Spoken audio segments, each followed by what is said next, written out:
Guys, so this is actually a response to Jinwoo Park talking about our creatives damaged by their craft, and he talks about like his friend who became like a hikikomori after the video game didn't work out, and how his other friend was like doing film and like they did a series and stuff like that, and like that didn't work out, and he was like broken and everything behind it, and like how like artists don't get enough respect and everything like that, and like how we're not paid for our Herculean efforts and everything like that. All I gotta say is like, okay, guys, like Maslow's hierarchy of needs, like art is really towards the end of it. It's really at the top. It's like a transcendent sort of like experience. That's why like the countries on Earth that are like really rich and innovative like have the luxury of producing a lot of art. That or the people who have nothing to lose. Like if you're from a country, you need to have like your shelter and water and everything covered. But like I don't know. This for example, like I want to say like in the U.S. and like kind of like gangster rap music, it's particularly from bad neighborhoods. These are not people who are offered jobs as doctors and lawyers and everything. There's a lot of rappers out there who actually say that like this is the only thing they're good at and that's why they got into it. But I also not say like art like honestly like if you do the project and you're an artist and you call yourself a professional creative, you're not a hobbyist, you're a professional creative, and you took the risk and you went there, you went in knowing that and you failed, like what did you expect, bro? Like like you think like you have to go in with some reasonable level of understanding that not everything's going to work out, and you need to sort of have a plan B, and you need to sort of just it's like I hate to use the word business, but it really is like you're like entertainment in general is just servicing the economy, right? Even like selling paintings and stuff like that, you're still servicing a client base.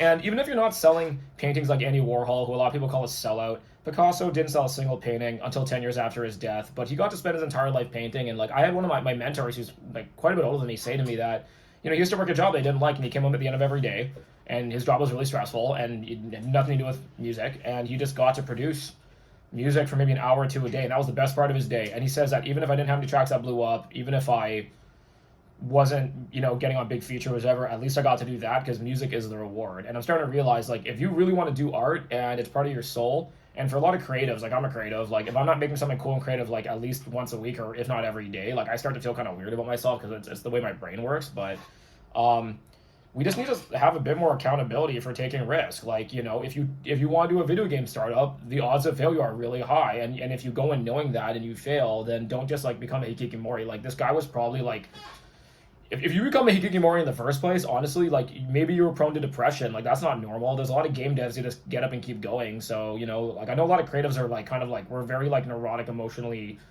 like charged people. So that's how we sort of create these things. But I think one of the skills of actually being an artist as well is like knowing how to deal with failure, knowing how to deal with rejection, and knowing how to like recover from setbacks. Because honestly, in this game, if the first one knocks you, if the first failure, artistic failure, knocks you out, and dude, look at every rapper, every DJ, producer, artist, like you think they were popping it off first album? These guys were eating shit for like 3 to 4 years before they popped it off. Some like Future didn't pop off till he was 28.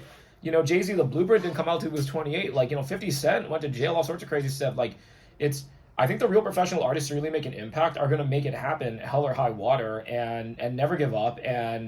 And even if that means you're working a full-time job and then just in your spare, look at J.K. Rowling, man. Like she was working like a full-time job. She was like a single mom or some shit. She was writing Harry Potter like on the way on, like after work every day, juggling everything. And like what it comes down to is that I think as an artist, like that's really separates the professionals from the amateurs. Is that the professionals will keep doing it no matter what, and they'll make it work.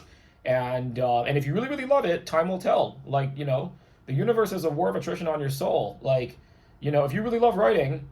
Oh, that's another thing too, just talent. Like, if you're not that talented, then realizing you're not that talented kind of sucks. You have two options. You can just do it as a hobby and enjoy it in your spare time and go to work and pay your bills that way, or you can try to blow it up. But it's just like the NBA. Like, you track the NBA, most people don't make it. Most people aren't talented enough to make it. You get older, so you can continue to play basketball. Maybe you can, like, coach and work in the industry, and that's still rewarding. Or you can just give up and, like, hate basketball forever and be bitter about it and, like, go get depressed and everything about it. Like, so I think people need to, like, if you're going to be an artist, just recognize the risk, manage your expectations. You're putting your heart and soul out into it, but like if you fail in your artistic project and you feel like shit after, like you probably have really unrealistic expectations to begin with, and the longer you do this and the older you get, like the more realistic you're going to become with things. I'm not saying like stop dreaming about building big projects, man. Like Ridley Scott is like 80 years old still doing movies, and he's doing really ambitious movies still. But I just believe like creatives and the talent economy in general, it's like any other thing. It's like being a doctor or lawyer. Like to be a doctor, you need to be very smart. You need to be really good at memorizing things. You need to be good at studying. You need to be, if you're a surgeon, you need to be really, really good with your hands. Like these are all just talents and abilities.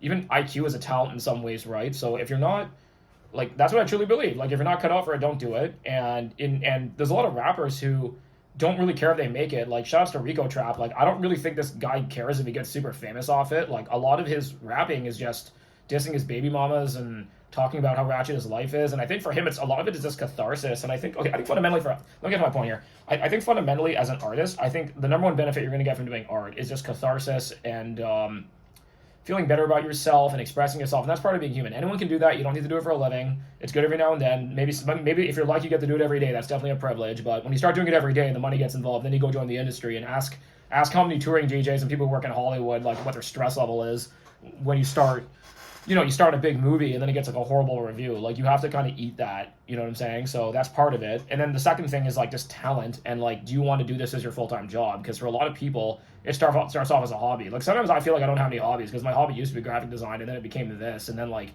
now all I do is this and I'm obsessed with it and it's great and I do it every day. But like, this just used to be a hobby. I used to do this in like high school and middle school. I used to play badminton. I used to break dance. I used to skateboard. I used to play guitar. I don't do any of that stuff anymore. I just do this. And you know what? It's great. I love it. But this started off just as one of like my 5 hobbies, and turns out maybe like I was talented enough. There's a lot of guys out there who are probably way more talented than me. I know they are, but if you're good enough to make money and you're willing to also work in the industry and work with clients and work with people and get paid and exchange your talent as a service for money, then like you're gonna make some sacrifices creatively, and not every artist wants to do that. But they say that the artists that don't sell out by their 30 are just broke. So. Part of it's ego, part of it's hubris, part of it's your business ability, part of it's talent. All I gotta say is like, are creatives damaged by their craft? Yeah, but like you don't have to be, and you can kind of take it in stride and like roll the punches. And like, I got friends who work at the hospital, man. You think they're not damaged by being in a medical profession, watching people die every day, like having to clean up poo and stuff like that. Like that's a hard job, man, and it's very necessary. And they just get used to it over time, and like the first time you watch someone die, it's gonna freak you out. But like by the 100th time you watch someone die, you just understand it's part of life at this point in time. It's probably not gonna bug you as much, right? And I think it's the same with art. You just have to like experience failure, and like not every artist is so privileged where they're gonna be able to take those risks on people who are from lower income like. Even the whole lower income argument, like it's gonna make it statistically harder for sure, because like if you're not able to feed yourself, you're screwed. But like if you just read any gangster rap story, man, like these guys are all from like the gutter, like they got no money, like their dad's on drugs, their mom's on drugs, they're selling drugs, like and in their spare time they just go and they rap, and it's their catharsis. And whether or not they blow up or not, they still get to do it. And whether or not they have to go work in some other field after, that's fine. But at least you got to do it, and I think it's just part of human expression. And because at the end of the day, all I got to say is that, yeah, artists, we take big risks, but we change the world. And just like entrepreneurship, tech, all that type of stuff, like scientists, like we all take big risks. Benjamin Franklin, man, he had like 100, trying to invent the light bulb. He had like 100, he didn't even view them as failures, man. He just viewed it as like failed experiments. And we need to view art the same way if we want to innovate and create new ideas. And all I got to say is, what would the world be like without art and music? Even like design is just applied art. Like I'm sitting in a chair right now. Someone designed this. This is like a sittable piece of art. Like you have to ask yourself that. What would the world be like without music? It would be terrible. So yes, it's high risk, but if you're in a position, or if you can put yourself in a position and sacrifice to do that, and you really feel strongly about it, shoot your shot and don't give up, and you might make it. Just shoot your shot, and don't be afraid, and the industry will let you know. And even if the industry doesn't let you know, like Picasso. Sorry, not Picasso, Van Gogh.